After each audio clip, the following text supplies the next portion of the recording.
Okay, good morning, everyone. So today is a great honor to have Professor Ming Yuan to give us a lecture today. And Professor Ming Yuan is currently a professor of statistics and the associate director of Data Science Institute at Columbia University. And he is a renowned statistician, and he has received many awards and also honors. He was the co-editor of the Annals of Statistics, and he was named the Medallion Lecturer of IMS, and he also received the Guy Medal in Bronze from the Royal Statistics Society, and also he received the Leo Bremen Junior Researcher Award in 2017. Okay, I mean among many other awards and honors. So without further ado, let's welcome Professor Yuan for his talk on data-driven decision making. Do we know what we know? Okay. Well, thanks, Don, for the very kind and flattering introduction. As many of you know, actually, Hong Kong UST is a special place for me. I have many fond memories here, so it's always good to have the chance to come back to catch up with old friends and making new ones, especially now we're seeing each other in 3 dimensions after living on Zoom for the past couple of years. So anyway, what I'd like to share with you guys today is something that I have been thinking about in the past couple of years. The basic question actually is fairly simple. How do we make a good decision based on data? Well, with data, let's just say. Well, this, of course, is a very broad question. Actually has been studied for a long time, and both in academia and also there are numerous systems set up in the industry doing exactly this. But the problem is if you sit down and really thinking about the state of the art, you can't help but notice we're still asking essentially the same type of questions, facing the same type of challenges. It's just those questions are asked from different point of view, and those challenges are formed arise in different forms. But nonetheless, you see the intrinsic connection among them. So I have been thinking a little bit, trying to figure out exactly what's happening here. So what I'm going to do today is to share with you guys some of my probably preliminary thoughts. And in many ways, it sort of serves as a way to connect some of the dispersed ideas in all of this literature and also in practice. So if there is an overarching theme of my talk here, it's probably best illustrated by this cartoon figure or the famous fable of blind man and the elephant. So basically, the elephant here in the room is essentially the question I'm asking here. How do we make a data-driven decision? And we've already known a whole lot about it. Actually, this problem has been studied, as I mentioned, by many people for a long time. But one of the sort of caveat is oftentimes we take a local perspective. We look at the problem from a particular angle, be it statistics, optimization, computer science. And in order really to figure out what this problem is, figure out what the elephant looks like, you have to take a more global view. So let me start with a couple of examples to illustrate what I had in mind. Actually, this is probably a little bit superficial and cheesy examples. But nonetheless, when we talk about decision making, it happens almost everywhere, every day. And the only difference is nowadays we have so much data. If you really think about how you make a decision, it's often data-based. Let's just look at a very simple example. Suppose you're a store owner. You want to do a little bit of inventory management. How do you decide how much of a particular product you want to store in your warehouse? Of course, one thing here is you want to maximize, of course, you only have limited space. So what you want to do is you want to store enough goods so it can satisfy the demand tomorrow. So if indeed you know the demand for tomorrow, this is basically optimization problem. You want to optimize your profit given all your limited amount of resources. But the problem is I don't know tomorrow's demand. What do I do? What I do have is data from the past. And so what I can do here essentially is 2 tasks. One, I need to infer from historical data what I can expect of tomorrow's demand. 2, if I know tomorrow's demand, I can make a decision. And usually, if you really think about it, oftentimes there is this division of labor, for good or for bad. Actually, from practical point of view, this is what happens in many of today's industry, let's say, big e-commerce company like Amazon. They have to do it in this way. There is a team specifically specialized in prediction. And then there's another team specifically in charge of operations management. And so in a way, I have these two essential components to this. Of course, this is a lot unique. It happens in many other contexts. Like say, how do you do vehicle rerouting? Well, you want to go from A to B in the fastest possible way. But it depends on the traffic. And a lot of traffic at this moment, but the traffic during the transition. So what you need to do is you need to be able to predict the traffic pattern. And this happens this can be built from historical data. And once you have this prediction, then you make a decision. And of course, the classical example, portfolio selection, is of the same nature as well. So all in all, essentially there are two aspects to this problem of data-driven decision making. Essentially what we want to do is we want to make good prediction, and based on good prediction, you want to make a good decision. So at the end of the day, this is the question we want to ask. I can make a decision, but how do I know if a decision is good or not? And because of these two complementary aspects, oftentimes what this is done in practice is, if you are in charge of prediction or in estimation, let's just call this a statistician's job. You want this statistician to do his job as good as possible. So you want to check if the estimate is good, the prediction is good. And then you move on to the optimization part. Then you ask whether or not the algorithm you used is good enough, and whether or not you really get approximately a good optimal value. So essentially, even though you are only asking one question at the end of the day, I just want to know if together, did I make a good decision? But specifically, oftentimes we're asking two different questions. The first question is, in your data, is there enough information for you to be able to make a good decision? And this is very important. It's not about whether or not you make a good prediction, but rather is there enough information to allow you to make a good decision. And you have to think about it. Oftentimes, people just say, well, I have this fantastic algorithm which can do everything. Really, that's not the whole story, because you have to have good data. Otherwise, it's garbage in, garbage out. It doesn't matter how good your algorithm is.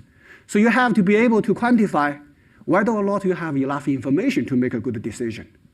And then the second part would be, well, did I make a good decision given the information?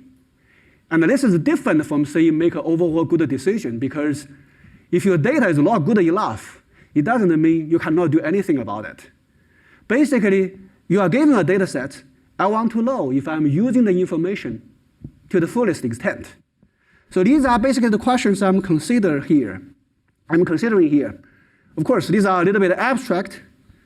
And of course, I'm a statistician, so I'm going to specialize things a little bit. I'm going to talk about a very idealized model to illustrate some of the points I want to make. So this very idealized model basically is a linear program. Let's just say we have a problem like this. I want to optimize. Here I have a state variable, which is my mu here, and I have a decision variable w here. Let's consider a very simple case. I want to maximize the inner product between the two. So the state variable is something that I could get some information about. The decision variable is basically how I devise my policy. And I want to optimize the inner product subject to a constraint that your decision variable must come from a particular set. And here I'm going to be a little bit simple, just to assume that your feasible set, this omega here, let's say, I hate to be a little bit more technical, more specific, is a complex and a closed convex body. So what I want to do is to optimize this. And the problem is I don't get to observe your state variable mu. What I do observe are observations about mu. Here, for simplicity, let's just say I have n independent observations that follow normal distribution when this mu being mean. Okay, so this is basically a very simple problem. And of interest here, I want to make emphasize the distinction here There are two things that could be of value. The first one is what I call optimal policy. When you solve this, you are going to get the optimal value of your decision variable. And of course, that's a function of your mu. And this gives you the best policy. And then there is another quantity of interest, which is what I call value function. I don't care about your policy, but I care about overall how good it can be. And of course, both are of interest, which I will discuss a little bit later. Nonetheless, for those who are not familiar with this, one of the canonical example of problem of this nature is basically linear program. In the case of linear program, this omega is a convex polytope, or like in this case is a polygon, the yellow region. Because my objective is a linear function, essentially what we are trying to do, a linear function specifies a straight line here in two dimensions. I'm just trying to sort of move this red line to the point that it hits one of the vertices. This is basically a linear program. So this is a very simple problem, but nonetheless, I just want to emphasize, even though this is simple, this actually is basically the idealized model for many commonly used problems. I want to point out two as a sort of illustration. One is typically happened in this sort of portfolio optimization context. So the idea is as follows. Now, if you think about what your mu is, you can think about these are the expected returns. What are these W here? These are how much you want to invest in a particular asset. Okay? So what I want to do, of course, I want to maximize my return, my expected return. But I have a certain risk budget. I don't want to take too much risk. And so I have different ways of measuring my risk tolerance. So when I look at a portfolio, I can quantify risk. Of course, there's a whole industry about how to do risk management. There are multiple ways you can measure risk. Let's just look at a very simple one. You can look at the standard deviation of your portfolio or your variance of your portfolio, which you can write explicitly in this way. So what I'm doing here essentially is I want to maximize a linear objective function subject to essentially a quadratic constraint. You can use other risk measures. Of course, this problem is a classic one, have been studied very extensively in financial literature. Now, let me sort of emphasize one of the things here. I'm going to come back to this example a little bit later. Basically, there's something special about having a quadratic type of feasible region. Another example is also kind of very simple and very idealized model for so-called promotion optimization. The idea is as follows. I'm sure all of you guys have received some sort of coupon in the mail one time or the other. So if you are sort of a company, you are thinking about sending out a promotion to your customers. How do you do that? Well, you don't just do it randomly. What you are going to do is you want to segment your customer, depending on the background or basically the demographics of the customers. Segment, they mean you say, for example, K different types. And now, suppose I want to give out J different types of coupons. So what do? Basically, this is what I want to do. I have a finite budget. Every time when I give out a promotion, there's a cost to it. I have a sort of a cost budget, how much I want to spend in this promotion. And I want to maximize the reward. So essentially, this is what I do. If I say xjk is basically the proportion of J's type of coupon, or the J's type of promotion, I would assign to the K type of customers. Essentially, this is what I want to solve. I want to maximize the reward. The reward for giving a particular type of promotion to a particular type of customer, I can quantify this as a mu. And I want to subject to two constraints. One, the total budget is limited. Two, because I'm talking about giving a particular proportion of promotion to a particular type of customer. So basically, I have another constraint of that. Now, this is actually typically what people do sort of in practice as a sort of a simple starting point of promotion optimization. And this problem also have an interesting structure, which I will come back a little bit later as well, which has to do with the particular structure of basically the constraints. The last constraint essentially is the overall cost. So it involves all your decision variables. The first constraint basically says, well, I'm only giving out a total of 1 unit of J's type of promotion. This is sort of separable because if you think about X, this only involves each of these constraints only involves those X's with the index J. So this is what I would call a weakly separable linear program. And this also has some implication later on. So nonetheless, without getting into too much technical details, this basically is the problem we're interested in here. Let me come back here a little bit, which is basically on top of this. This is a very simple model here. I want to know, what do we know from a statistical point of view? What do we know from optimization point of view? How do we make sure we make a good decision here? Well, in the classical setting, this is fairly simple. This basically justifies this division of labor, like I mentioned in the very beginning. The idea is, if as a statistician you do a job well, you can estimate the mu very well, okay? And if you can estimate the mu very well, here this is very important because this is a convex optimization problem. Then I know you can overall, if you plug in, if you do optimization well, overall you are making a good decision. So if you go back and think about the ultimate goal here, we want to make sure if you make good decision, and this requires to think about two units, one estimation, one optimization. And in a classical setting, you can separate the two. If the estimation is good, if the optimization is good, then overall you make a good decision. Now, turns out the main message I want to deliver here is, in modern applications, this is no longer this simple. Obviously, because of this sort of how things were set up, still you have these two units, but you have to be mindful of each other. You have to work in tandem, really to understand how a good decision is made.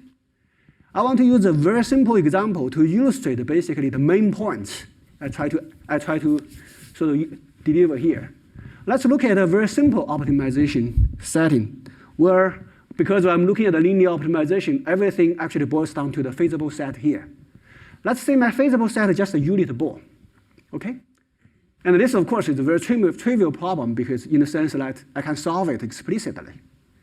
If this is the case, what's my optimal policy? My optimal policy basically is the direction of mu, okay? Normalized by its norm, very simple. And also my optimal value is the L2 norm of mu, okay? So because here, everything can be written down explicitly, if you sit down and really think a little bit about it, you realize this is very different from what I showed you in the previous slide, where things can be separated. Really, there are two separate questions, and there are three different regimes. The two separate questions is about, is it possible for me to make a good policy? The second question is it possible I can estimate the optimal value? And these two turns out to be very different. To be a little bit more precise, there are these three regimes. The first regime I refer to as the regime with abundant data. So you can do a little bit of calculation for those who are familiar with this sort of high-dimensional geometry. This should be relatively simple. What this means is if my sample size is larger than your dimension, then here you have abundant data. You don't need to worry about this. You know what the optimal policy is, and then again you go back to the classical regime. You just come up with a good estimate, you plug in, and then you get a good policy, you achieve the optimal value. What's of interest is what happens in the middle. This is a regime where I call this as barely enough data. What do I mean here? This is a regime where your sample size is between square root d and d. D is the dimension here.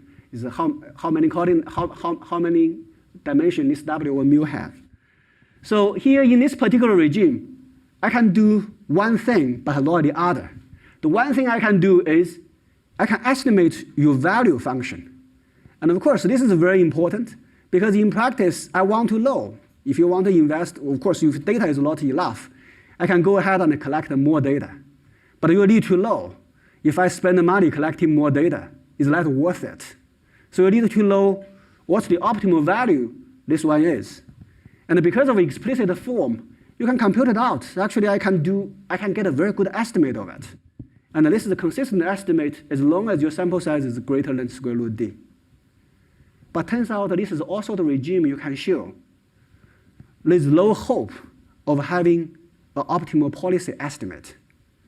So no matter what you do, if your sample size is in between square root d and d, what you can do is you can estimate the optimal value, but you cannot estimate the optimal policy.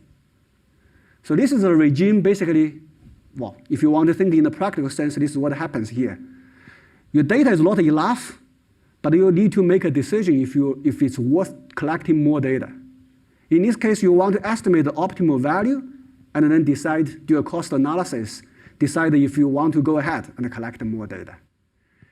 In case you are curious about why does this happen, why is this such a phenomenon, you have to think a little bit, maybe this requires a little bit thinking in terms of high-dimensional geometry, as I illustrate here. It's basically this structure of ice cream cone, what I basically draw here. So suppose this is basically what happens when your data, the mean is here, is mu. And what I want to compute is how, well, the distance from mu to the origin. What I get to observe basically is noisy observation, is normal random variable in the mean mu.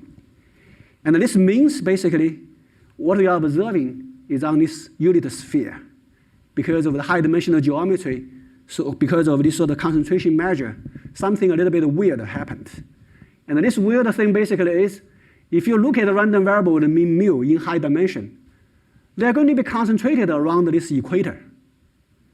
If they're concentrated around this equator, then you form this cone structure. So I don't know which direction you are, but I know essentially you are going to, because you think about it, you are going to estimate the distance from this side, from the side of the cone, even though I'm interested in the middle point. So therefore, I can design a good estimate of the overall distance from your center to the origin, but I won't be able to know which direction I want to go. So translated here, this is exactly what happens. I can estimate the optimal value, but I cannot hope for an optimal policy. Now, of course, there is a last regime, which is you don't have enough data. So in this case, you have to collect more data because you don't know how much better you can be, and you cannot get any policy to go in it. And of course, this is sort of a toy example because in this case, it's a very simple optimization problem. Everything can be written explicitly. I take advantage of this structure to identify these three regimes. So what I want to sort of discuss here is just to say this actually is fairly general. Essentially, this is what you would expect in almost all of these problems. Of course, here I'm only focusing on linear program, but I'm still thinking about it more generally. I suspect similar things would happen in more broader contexts as well. So now let me discuss a little bit on sort of specifically how general this type of observation can be and how difficult it could be if we want to generalize it. Now let's first look at the relatively simple case, okay? The relatively simple case is I do have enough data. If I do have enough data, the bottom line here is, well, from really what you're asking yourself is, how do I devise a good strategy to get an optimal policy? And two, the second question is also important. What do you mean by abundant data? How much data is enough data, okay? So fundamentally, what we want to do, well, to maybe starting a little bit from a simple side, let's look at the obvious choice. Let's look at the sort of what I would call a naive strategy. Because I'm considering here a very simple problem. I'm doing optimization with the only state variable being the mean of a whole bunch of random variables. So what I can do is I can estimate this mean by sample mean. Then I do plug in. Well, because of the convexity of the problem, you know it's lower bounded by the optimal value. And you can do a little bit calculation. It's upper bounded by the optimal value because of the super additivity. It's going to be a sum of two things. One is the optimal value. The second one is what happens because I have estimation error. And this you can compute out explicitly. It's a factor of 1 over square root of your sample size multiplied by the commonly known Gaussian width. So what's a Gaussian width? So this is basically my feasible region. What's the width of this feasible region? I'm looking at one particular direction. I check how wide this is. What a Gaussian width does is I look at it from all directions and I average it out. Okay? The maximum width is what we call a Gaussian width.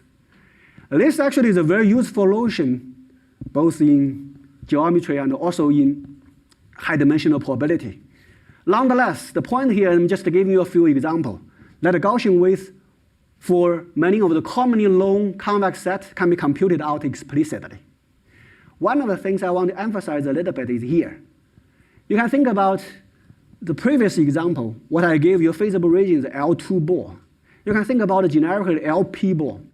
If you think about LP ball, you can compute out the Gaussian width, which is of the order d up to this p star is the conjugate of p. So basically p star, 1 over p star plus 1 over p equals to 1. So if it's L2 ball, its conjugate is 2 as well. So this is a sort of a notion of Gaussian width. But of course, if you think about it, you probably would expect this approach to be a little bit too naive. So maybe we could do something better than this.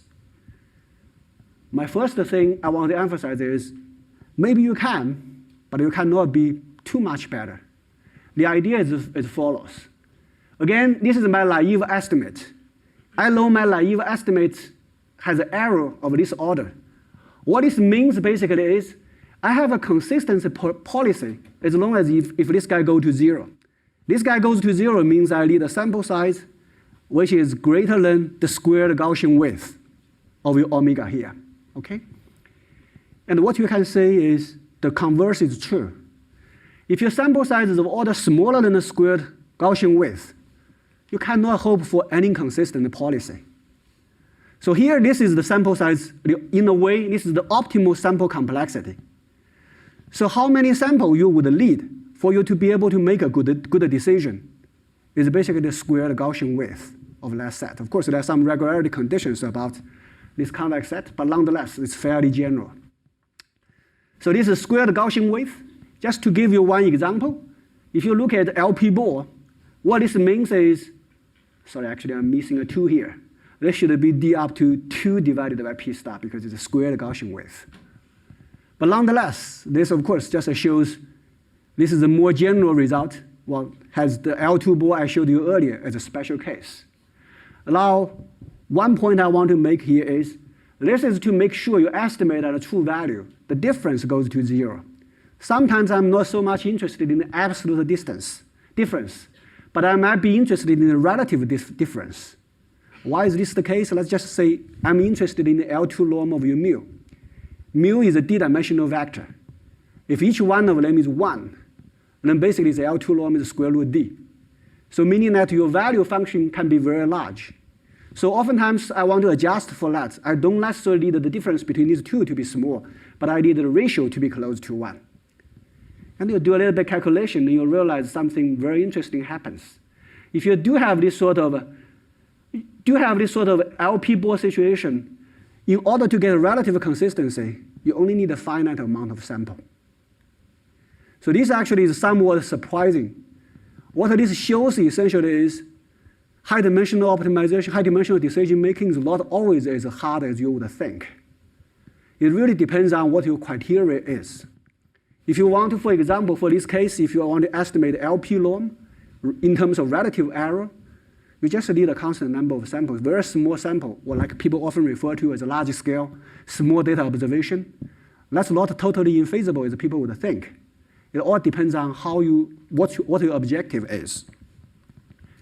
Now, you probably would ask me, if a naive approach is optimal, why do people spend so much time thinking about what they can do better about? Well, indeed, I just want to stress out, the previous slide is only concerned about the relative order of your sample size, sample complexity. In practice, oftentimes we are interested in a regime where sample complexity, your sample size is right at the boundary. Let's say it's of the order exactly squared Gaussian complexity of omega.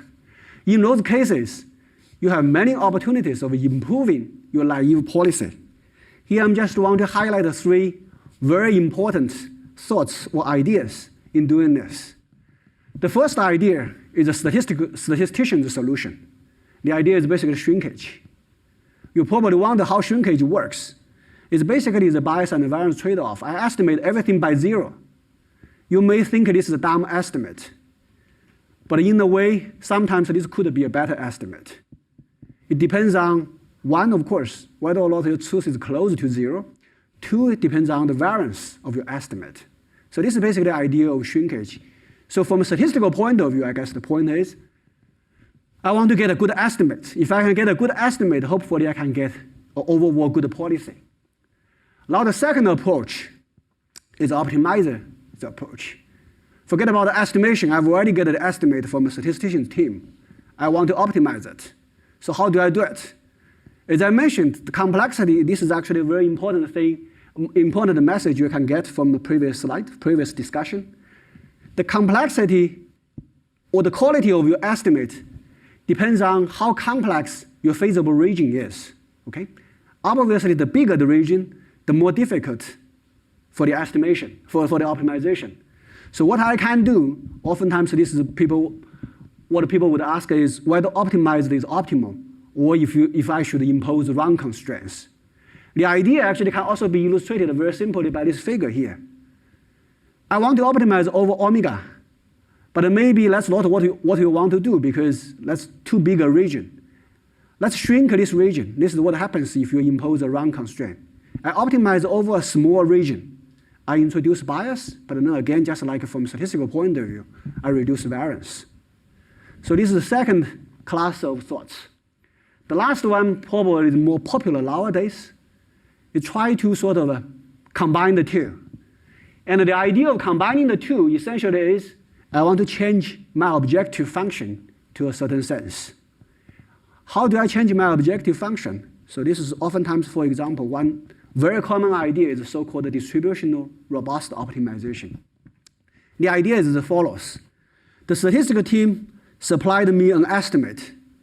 I could optimize my objective based on this estimate alone. Or I can say, I know there is potential error in the estimate. I want to take this into consideration. And how do I take this into consideration? This is sort of illustrated here. This is my estimate. I know my truth is going to be in this ball around my estimate. So what I'm going to do is instead of optimize with this supplied estimate, I'm going to optimize over the worst in this ball. Let's make sure that even in the worst case, my estimate is reasonably well. So these are sort of some of the main ideas people could use to improve your naive procedure. But here, I want to go into details about this. But here I just want to ask a very sort of perhaps a little bit of fundamental question. Well, what's the benefit, or how much benefit for us to look for other policies? How much improvement can we hope for, regardless of which one we use, over the naive policy? The idea basically, the result basically is summarized here. It depends. And in many cases, you can characterize this exactly, especially I will come back to this a little bit later in terms of, say, for example, L2 ball. But the idea is as follows. This is my omega, the black polygon here. What I'm going to do is I'm going to inscribe a rectangle in it. I call it omega tilt.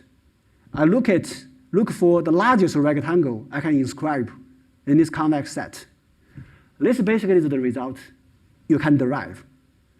Regardless of how you do it, the best you can hope for is going to be tied together with an optimal value on this rectangle. The optimal value on this rectangle is 1. And then basically, what I can do is this is the best I can achieve. It depends on the ratio between your sample size and the squared Gaussian width of this rectangle. Well, this is a little bit technical, but nonetheless, maybe let me highlight the point here. This is the hyperbolic tangency function, okay? So I'm looking at basically this part. And this part, the x-axis is the ratio of your sample size. As I mentioned, if the ratio goes to infinity, your naive policy is consistent, which is shown here. There's no way you can improve upon your naive policy. But if this is small, this is what the interesting thing happens here. You can improve things, but you can improve not too much. The best improvement, the biggest improvement you can hope for is upper bounded by this red line here. So if I take this sort of in a more practical way, if your sample size is 2 times the square the Gaussian width, you look at this figure here, it's fairly close to 1. So if you want to improve your naive policy, then you need to think about it. How much room for improvement? If your sample size is 2 times the squared Gaussian width, there's not much room for improvement. But if it's smaller, obviously there are more room for improvement. Now, if the ratio goes to 0 here, there's no room for improvement either because everything fails. So in a way, this is sort of a more of a non-asymptotic way of characterizing how much improvement you can hope for over the naive policy. Okay, so this is the first regime. Well, perhaps this part is sort of in between the first regime and the second regime. The next question we want to ask is, what happens if I cannot hope for a good policy? Well, as I mentioned, even if I cannot make a good policy, it's of interest to be able to estimate the optimal value, because that tells you, well, that can give you some information about whether or not it's worth collecting more data. Okay? So this problem turns out to be a little bit, well, to be much more complicated. I don't want to get into too much technical details, but rather I want to use a simple example to illustrate what could happen here. Again, I'm going to look at a similar problem like before. Instead of looking at the L2 ball, let's just say this W, I'm going to look at the LP ball, okay? If I look at the LP ball again, just like before, I load the optimal policy, I load the optimal value, and something very interesting happened. If this P star, again, this P star is the conjugate of P. If this P star is an even integer, then things can be computed out explicitly. The best estimate you can get for the optimal value converges at the rate of 1 over P star over n. And this is the Gaussian complexity divided by n for balls like this, for LP ball. So what this means is the following. I want you guys to draw a little bit of comparison with what I showed you earlier. The difference is only in the exponent here. If you want to make a consistent policy, if you want to have enough sample to make a consistent policy, your sample size needs to be of order greater than squared Gaussian width. If I want to get a consistent estimate of the value function, you need the sample size to be greater than the Gaussian width itself, not squared. So there is an immediate gap between the two, just like what I showed you in terms of L2 ball. So this regime would be what I call the barely enough data regime, where you cannot get a consistent policy, but you can get a consistent estimate of your value function. Now, the reason I didn't write too much details is the general result is actually a little bit more technical. But long story short, to summarize, you can generalize this.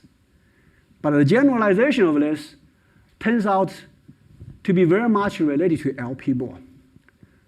Or sort of just to quickly, to sort of a short summary would be, these are basically the ones that you can hope to characterize as squared Gaussian width and non-squared Gaussian width.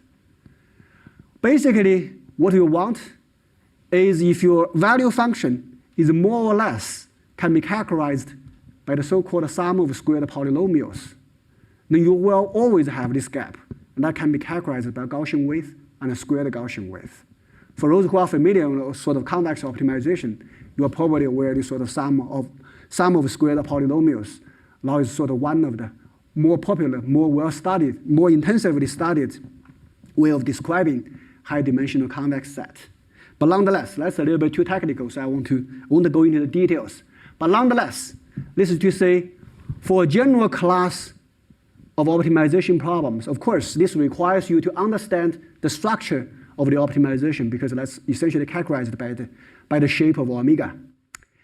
Depending on the structure of omega, then there is a gap between the two that, again, can be entirely characterized by the Gaussian width of your feasible set. Now, the reason this story is much messier is it turns out that this is more of an exception than generality. The reason is, if you really think about the LP ball, I mentioned this needs to be LP ball when this P star being an even integer. If it's not an even integer, then you are out of luck. If P star is not an even integer, we don't have we'll have roughly comparable upper and lower bound. But the main point is the denominator is basically now in this case is a squared Gaussian width. It's just the difference is just the bottom here. It's a logarithm factor. So what this means again is, well, what this means sort of in comparison with the previous case is the following.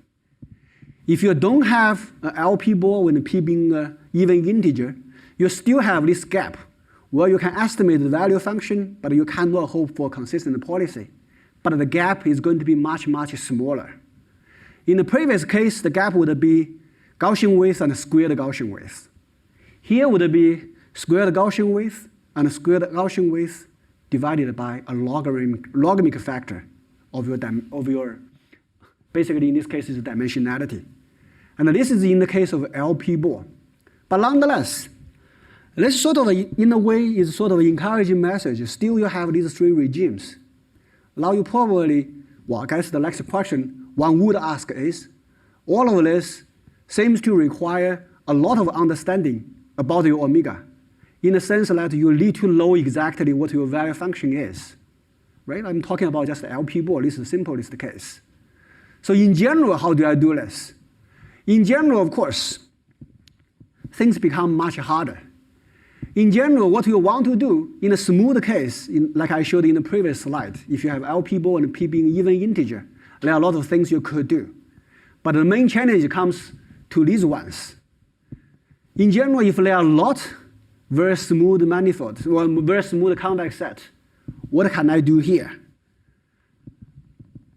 There are two main ideas one could use.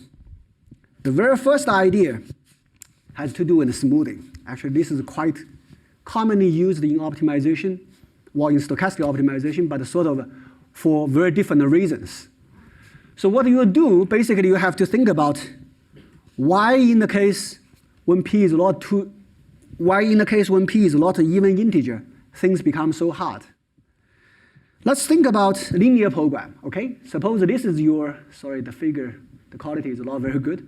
So suppose this is your mu here. When I do linear program, there's one thing that's actually very peculiar. Basically, is all the optimizers are going to be the vertices of this polygon here. This is a good thing because this enables fast computation. But this could also be a bad thing, at least when you have uncertainty. Why?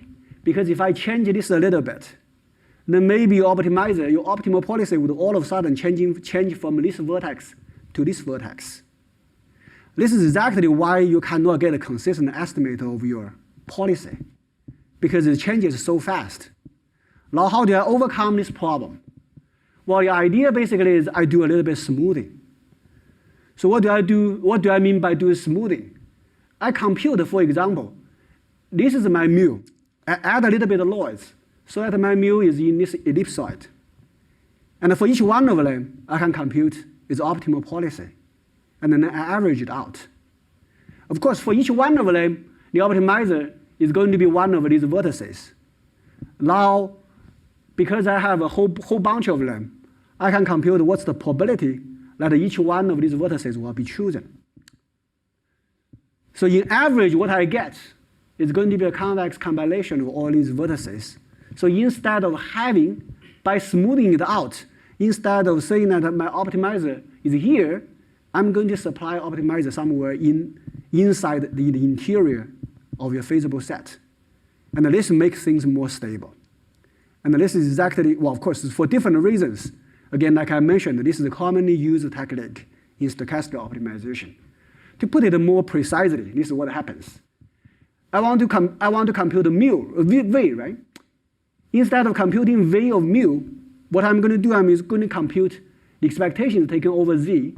I'm going to compute the expectation of this guy here. This Z is a normal random variable. And allow this H plays the role of smoothing things out. So this makes a non-smooth problem more smooth. Although this is a common idea, for our purpose, actually turns out that this is not good enough. Really, if you think about it, what I said in the previous case is this P is not an even integer. Imagine in the case when P is 3. It's a still very smooth convex body. So the smoothness is more intrinsic rather than just the usual way of defining smoothness. So this way smoothing is not good enough either for our purpose. Rather, you have to choose more carefully on how to smooth it. But nonetheless, it's the same idea. It's just you cannot do Gaussian smoothing. So you want to choose the appropriate kernel so you can do this smoothing. Once you do this smoothing, then you end up with an objective function that is smooth and that is very close to your true value function. So this is what we're doing in this step. Basically, we realize estimating the value function is possible, but it's hard. And it's hard because of non-smoothness. So what this does essentially is I want to make it smooth. And when I do this smoothing, of course, in statistics, we use this sort of curve smoothing a lot. I want to choose the bandwidth small enough so that my smoothed version is close to the true value, sufficiently close to the true value. So of course, this induces a little bit of bias. But the hope is now this allows me to do estimation. How do I do estimation? This goes back to essentially the LP norm I showed you earlier. The idea actually is very simple. I essentially do polynomial approximation. Suppose I know this function v of h. Okay? Of course, I can view this optimization task as a black box. I can do this, try this at different values. I can do a polynomial approximation to it. And there is one thing very unique about the Gaussian. For all the polynomial moments of multivariate Gaussian, I can estimate it using Hermite polynomials of your sample. This is unbiased estimate. And this allows me to get a good estimate of things. You can do a little bit calculation, then you realize in most cases, this gives you the best estimate. But of course, you should have an immediate objection. This approach is not feasible at all. It's doable. It's not a sort of a non-polynomial computable or anything like that. It's doable. All you need to do, how do I devise, if I give you a function, how do you devise the best polynomial approximation? You compute it, the value of this function at the different points, then do polynomial interpolation, right? But you need to do many of them. And imagine if you do a large-scale optimization, that means you solve this optimization problem again and again and again. That's actually not practical at all. Turns out there are very simple things you could do. The idea basically, well, actually I'm going to skip this for a moment. I'll come back to this later. Sorry about that. The idea actually is as follows. One, you need to first recognize at the end of the day, it's all driven by bias because of the high dimensionality. People often think about the large-scale problems are hard. They are hard for good reasons. But there are also advantages of that. One of the advantages, of course, is the concentration of measure. And here, this plays a very important role here. What this means essentially is you should care about the bias much, much more than variance. And of course, we know how to reduce bias. In statistics, we studied this for quite a while. One good way of reducing bias is by doing bootstrap. Okay? And how do I do bootstrap to reduce bias? The basic idea is as follows. Essentially, if you supply x bar instead of mu, I'm computing this guy here with expectation over x bar, right? And this is different from I plug in its mean, which is mu. But nonetheless, if I call this a bias operator, what I can compute is I can get an estimate of this guy here by doing bootstrap. Now, if you do one bootstrap, this is not good enough. But nonetheless, I can do iterated bootstrap.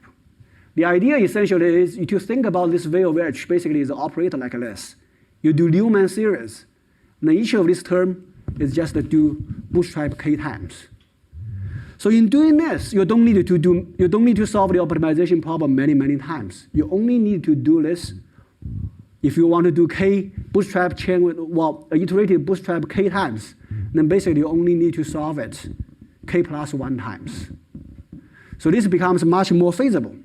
But then again, I want to come back a little bit to here. This now is a practical procedure that you can use for estimating the optimal value function. But at the end of the day, this is not a solution to all problems because, as I mentioned, fundamentally, there is a barrier about how many samples you need for you to be able to estimate the optimal value. And what happens is this purely depends on the structure of your optimization problem. So again, this requires you, this of course is a statistical problem in terms of estimating the value function, but this requires you to understand the optimization problem in a sort of further detail. I want to give you a few examples on when this could happen, where you can get a very good estimate of your value function.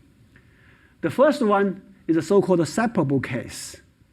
The separable case basically is, even though you are solving this problem in d dimension, really, it's just you're solving these one-dimensional problems, putting them together. And in many ways, this is why L2 ball is easier to handle. L2 ball is not separable, but in a way, you can do a mapping, make this as close to separable as possible. And the second one, this is sort of like the promotion optimization problem I mentioned earlier.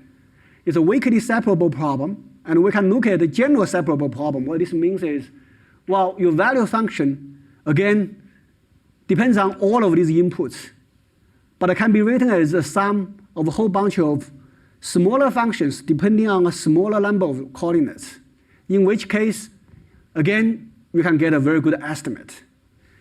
And the last one, just want to emphasize, there are more general structures you could take advantage of. Basically, it has to do with this sort of polynomial approximation. When you do polynomial approximation, there are certain type of functions you can get a very good polynomial approximation. There are other functions that's much harder to be approximated by polynomials. So just a sort of, I guess it's probably about time to quickly sum up. So what I described here, again, what I discussed here, is some sort of, I would still argue, still preliminary thought on some of these problems involving both statistics and optimization. Again, as I emphasized, I think the main thing is to get a good estimate, you need to load the optimization problem. To do a good optimization, you need to know how good your estimate is. So in a way, there is imperative to have crosstalk. Even though we are dealing, in many ways, we have very different specialization. But nonetheless, in order to make a good decision, it's imperative that we understand each other. We understand what's inherent in the problem itself. Or in this specific problem I was talking about, I think could be generalized to other situations. Basically, I think there you want to separate two questions. Oftentimes, we don't distinguish between these two. If I want to make a good decision, doesn't necessarily mean I necessarily can, well, if I want to know how good your decision can be, doesn't necessarily mean you can get a good decision. But nonetheless, this can give you a pointer about how much data you would need for you to be able to make a good decision. Or sort of, like I mentioned, there are three regimes when it comes to this sort of data-driven decision making. One, you have abundance of data. You don't care about how you do it. As long as you get a good estimate, you have a good optimization algorithm. Everything works. But nowadays, more and more often, the problem we are interested in is not in this regime. Either is in the sub-region of this regime, or in the next regime, what I would refer to as barely enough data. In the case of barely enough data, you should be able to get a good handle about how good a decision can be. Suppose you have enough data. Then that can allow you to decide on how much data you need to collect. And even in that situation, even if you have sufficient amount of data, you could improve upon naive procedures, but only to a certain extent. And there is a trade-off here, like I showed you before, because if you have more data, you cannot improve upon naive estimate. But if you have less data, there's something else you could do that you can do. You can use your data to the fullest extent. Of course, you have to always be mindful of the last regime. Of course, nobody likes it, but you cannot ignore it. There is a situation, you just don't have enough data to make a good decision. And you cannot think about, I think, when I was a graduate student, actually my advisor used to work on a lot of these sort of climate problems. One quote I still remember. Of course, nowadays things change a little bit. She was saying, oftentimes people think statisticians are magicians. They give you a data set. Even though the data is very limited, they expect you to make something out of it. What I want to emphasize is, that's not the case. Data is important. At the end of the day, the value is in the data. If you don't have good enough data, you cannot make good decision. So you need to know when is enough data. Whether or not you have enough data to make a good decision. Even though nowadays it seems like we have a whole lot of data, but the problem we encounter is much, much more complex. So in a way, this is still the same problem. It's just now with a different flavor. So with this, I'll stop. Thank you guys very much for the attention. Okay, so thanks, Professor Yuan, for the great talk. So are there any questions from the audience? Very insightful talk, so thanks a lot. So results presented here are for the case when the constraint does not involve unknown parameters. So in the case when the constraint involve unknown parameters, like the covariance matrix, so do you have any concrete results? That's a great question. So I don't have precise results like I presented here. So what the question essentially has to do, say, for example, take a portfolio optimization as an example. You have unknown Ming YUAN, you have unknown covariance matrix. Of course, the covariance matrix, the uncertainty of the covariance matrix will be reflected in the feasible region. So in which case, in that specific case, I have some results similar to this.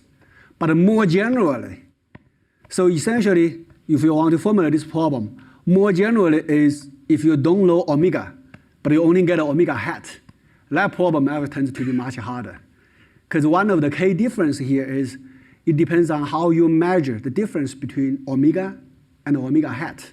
So the feasible region, the real feasible region, and your estimated feasible region. And it very much depends on the geometry of it. So I don't have a general result.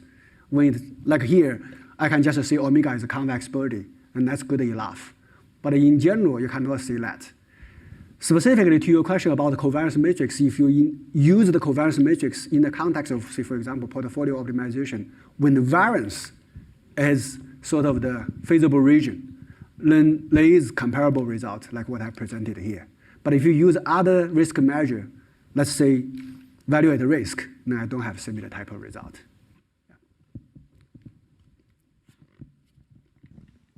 So any more questions?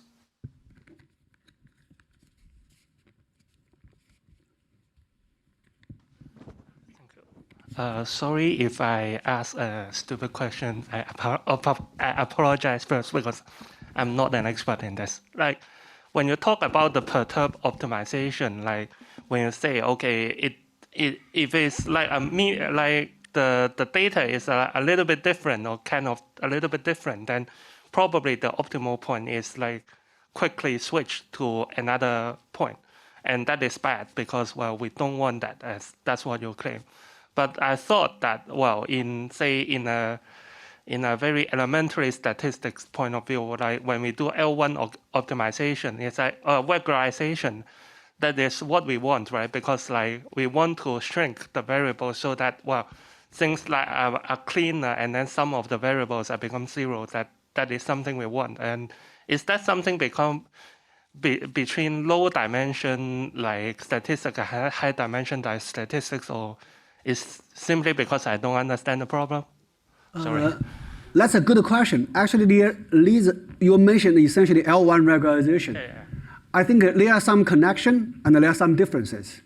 So in a way, it's the same type of phenomenon. You could argue L1 regularization is not stable either. Actually, that's a widely recognized problem. Yeah, but that was what we want, right? I thought that is what Exactly. Let me finish the second part. I'm not sure if that's exactly what you want, but nonetheless, this is the phenomenon. Basically, is going to be unstable. When a slight change of data, you are going to move from one vertex to the other. This happens here, and also happens in L1 regularization, or in general variable selection. If you change your data a little bit, there is an instability inherent to any of the variable selection procedure. The difference would be whether or not you would say you want it. I think that's probably debatable. Is you want to use this property to your advantage, or you want to deal with this as a problem. So in your case, in the case of, say, variable selection, you want to use this property to your advantage. So if you think about it, really you want to ask is the following question. I have an estimate which beta is 0.05. The other one, beta is 0. Does it mean beta equals to 0 is a better estimate? Maybe, depending on the context, it may not be a better estimate, but because you want to have a 0, you have this sort of desire, you desire a sparse model. So you say beta equals to 0. You basically tip the balance. But nonetheless, you still have this instability. You cannot differentiate between 0 and 0.5. So this will have implication. For example, if I change even in the variable selection setting, I want you to estimate exactly how many variables are really important. Then in that case, you will face similar problem. You won't be able to, even though you are estimating beta by 0, you are not confident that beta should be 0. So again, it's the same type of phenomenon. But again, depending on how you want to use this, well, the context you want to use this in, sometimes you turn this into as an advantage. Sometimes this is the problem you have to deal with. Okay, any more questions?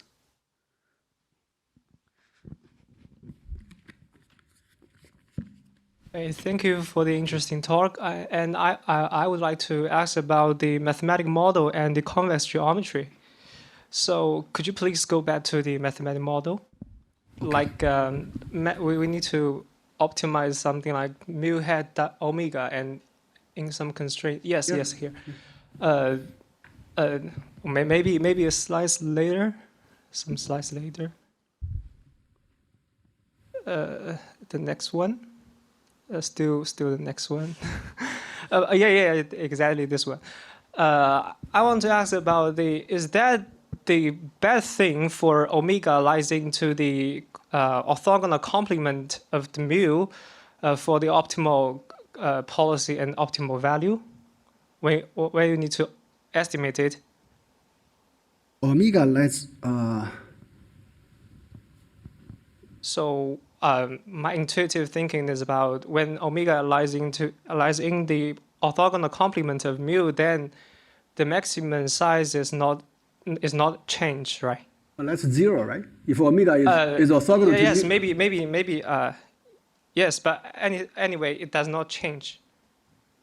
So you are saying saying the whole set, the optimal value is just a 0. Yeah, so this is something like the best thing happens. So whatever omega you take, you cannot get something like, oh yes, it is 0. So I'm thinking about can I understand the result in the sense that when something bad happens, maybe omega lies into some space, and the a very quantitative value is about the capital omega, the Gaussian width of the capital omega.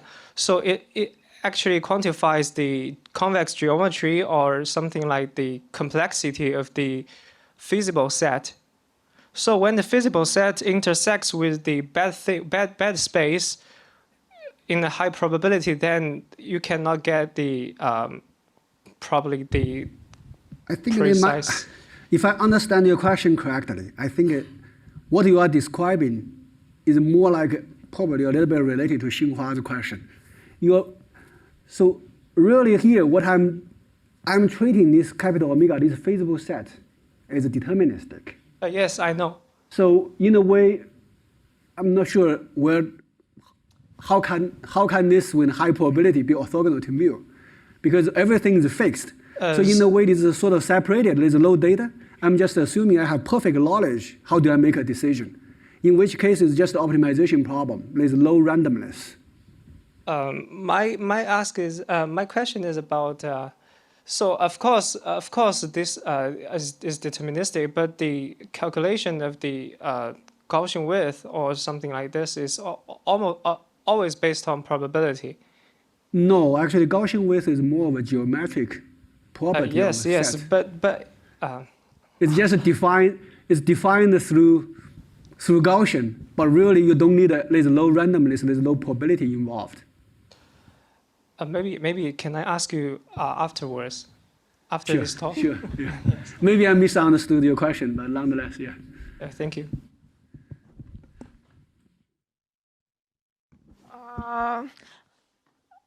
Thanks for the talk, and I'd like to ask one question about the set omega. Okay. So here it requires omega to be a convex set. Yep. And I'm just wondering whether we could get similar results if omega is a non-convex one, like sparse vectors or low-rank matrix. Yep. That's a very good question. Actually, I suppose I haven't thought about it. I suppose you may be able to derive something, but nonetheless, all of this machinery I'm using relies heavily on the convexity. All this notion of Gaussian width and how I calculate the complexity of the problem, it depends on the convexity. And also, if it's not convex, then even the basic notion I have here, say the naive plug-in, all of this would be different. So when you say non-convex, I don't think you can state a general result for non-convex setting. But having said this, non-convex doesn't mean the complement of convex. So you can have a particular type of non-convex structure. Maybe you can explore some of the structure there. But I don't have a general result. Yeah. Thank you. Yeah.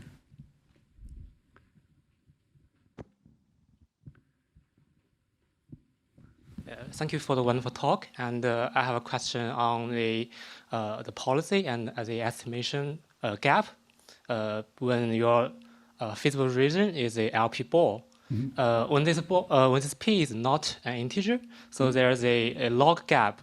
So I want to get more insight from why this is a log gap, and this is why it's different when from that case when the P is the integer.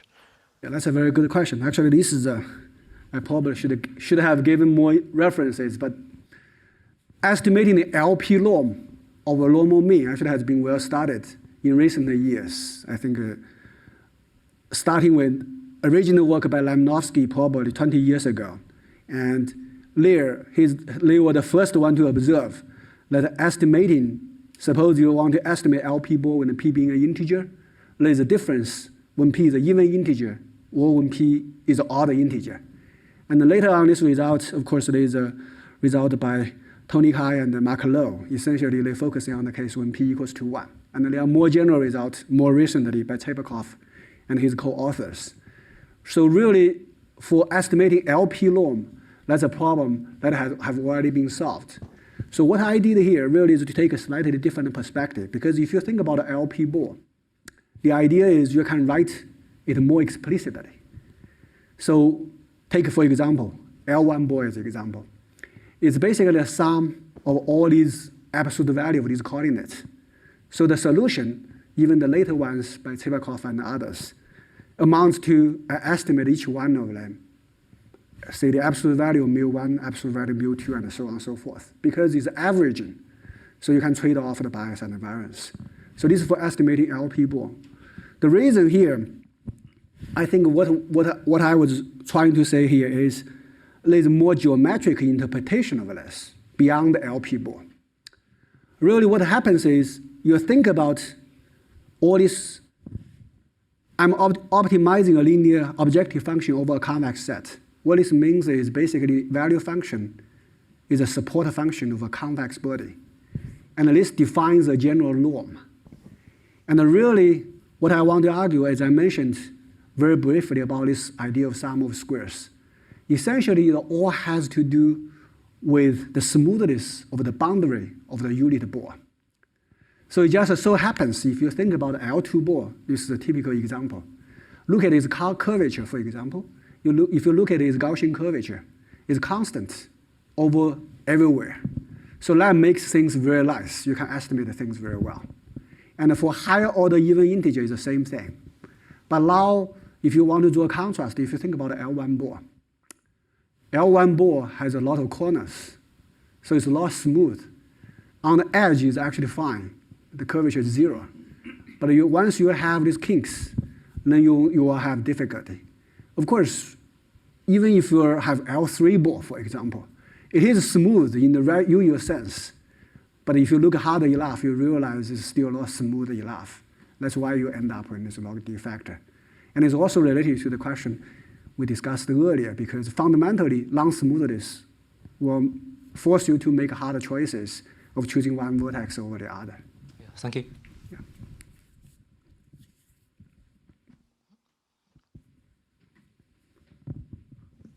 Thank you for your very nice talk. I think the theory part is very, very interesting and thoughtive. Well, I'd like to ask a question. First, it's related to Xinhua's questions, like whether your framework could be generalized to, say, like to analyze like Marquardt's framework. So I think you already partially asked this kind of question. Maybe another question I would like to ask is something out of the box, like whether this kind of consideration is really a good direction for handle the real problem like portfolio optimization, right? You mentioned basically two questions. First, whether we have enough data. Second, given the data, whether we can do something really good. Well, my question is like, yeah, perhaps we need to ask another question. If we don't have enough data, say whether other information we can have to reformulate the question, rather than, hey, just try to collect more data with increased sample size. For example, for the portfolio, perhaps in practice, people are more interested in collecting more useful factors to improve the performance rather than in this direction. So my question is that whether or how much we should pay the efforts to go this direction or some other direction from in practice. Yeah, thank you. That's a great question. Yeah, I think. Let me put it in this way. I think you are precisely right. If you take the result in face value, I'm just talking about increasing the sample size. But really, the message actually is beyond the sample size. It's about how good an estimate you want to get, right? So if you want, you said, I think it's precisely right. If I want to get a good estimate of mean, it doesn't necessarily mean I necessarily need to collect more independent data when the mean mu. If I can get the insider information, that's even better. So that's probably what's happening in finance anyway. I think if you think about a hedge fund, historical returns, they're only so much. If you look at all these sort of financial institutes, I don't think they are trying to beat a dead horse, look at historical data. They will be collecting all kinds of data. But what's the point of collecting all kinds of data? It's a lot like just getting data for data's sake. They are still trying to do the best prediction. So I think the spirit is the same. It's just sort of here I characterize it in terms of sample size just sort of as a way of describing what are the desirable qualities of your estimate for you to be able to do this. If you have independent observations, this of course is reflected by sample size. But nonetheless, in practice, I would certainly think you want to have other ways of getting better estimate of your unknown parameter. Yeah. That's great. Yeah, thank you.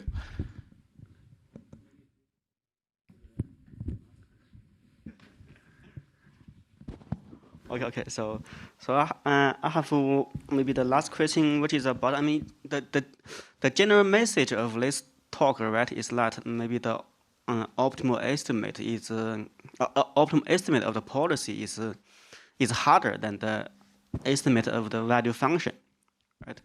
My question is about, I mean, because currently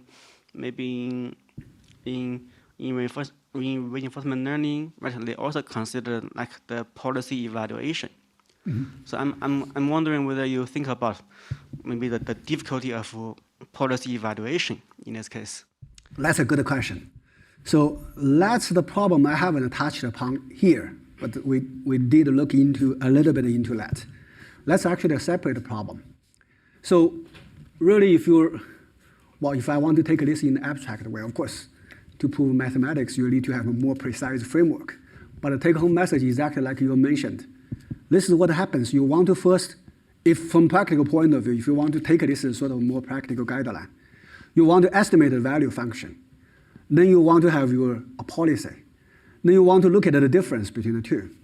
Because your estimated value function is much, much better than, say, for example, the policy you have. Then probably you should either collect more data or get other sorts of information for you to get a better estimate. But nonetheless, in saying that, I overlooked one problem, which is exactly what you mentioned. How do I evaluate the policy? Well, let's just take maybe this is a simple example to understand. Let's take portfolio optimization in Markowitz's formula, framework as an example. It's basically a quadratic optimization problem. So in that case, it's kind of like estimating L2 norm. You don't need a much sample to be able to get a consistent estimate of Sharpe ratio, best Sharpe ratio possible, okay? And then you can have all kinds of policies. Of course, all these funds, they have different type of policies. In principle, they cannot exceed this highest Sharpe ratio possible. But of course, you always read from the news that some fund has a sort of astronomical type of Sharpe ratio. And why is that the case? That actually is related to your problem.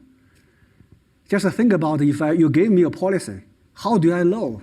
If you gave me an investment strategy, how do I know its Sharpe ratio? Of course, people do this in sample and out sample, but nonetheless, that's a little bit naive because it depends on whether or not you know how the decision is made. If you know exactly, say for example, you're working in the same team, you derive your estimate using the same data. Now, of course, in statistics, we have all kinds of ways of doing debiasing and all this. But if you just want to evaluate, say for example, if you are an external evaluator, somebody give you an investment strategy. You don't know how they compute it, which data they use. How can you evaluate its performance? That actually turns out to be a much harder problem. And again, I don't have a general answer, but within sort of a simple linear optimization setup, there are things that can be done, and some of these sort of commonly used procedure may not be optimal. So I think maybe that's all for today's talk. Okay, so let's thank Professor Yuan again.